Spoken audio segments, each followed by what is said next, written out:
જો તમારે અમેરિકા જવું જ નથી તો એના વિઝા લઈને કોઈ મતલબ ખરો? એ જ રીતે અમુક પેશન્ટો એવા હોય છે કે જેને બાયપાસ સર્જરી કે સ્ટેન્ટ કરાવવું જ નથી, તો એવા પેશન્ટની અંદર એન્જિયોગ્રાફીનો કોઈ મતલબ હોતો નથી. એ ખાલી તપાસ છે, એ કોઈ સારવાર નથી. બીજું, ઘણા પેશન્ટો એવા છે કે રૂટીન હેલ્થ ચેકઅપની અંદર ઇસીજી, ઇકો, ટીએમટીની સાથે એન્જિયોગ્રાફી કરાવડાવે છે.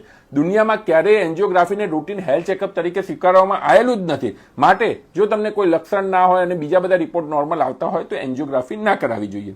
ત્રીજી વસ્તુ, જ્યારે તમારી કિડનીની લાંબી બીમારીઓ, ક્રિએટિનિન બહુ હોય, હાર્ટનું પમ્પિંગ બહુ જ ઓછું હોય, એજ બહુ ઓલ્ડ થઈ ગયેલી હોય, તો એવા કેસીસની અંદર એન્જિયોગ્રાફી તમારા શરીરને નુકસાન કરી શકે છે. તો એવા કેસીસમાં એન્જિયોગ્રાફી ના કરાવવી જોઈએ. અને ચોથી વસ્તુ, અમુક લોકોને બ્લોકેજ આવ્યા પછી બાયપાસ સર્જરી કે સ્ટેન્ટ નથી કરતા, બીજી કોઈ ટ્રીટમેન્ટ લેતા હોય છે ને ટ્રીટમેન્ટ પછી એ લોકો જોવા માંગતા હોય છે કે હાર્ટના બ્લોકેજ જે હતા એ હટી ગયા છે કે નહીં, એના માટે ફરીથી એન્જિયોગ્રાફી કરાવતા હોય છે.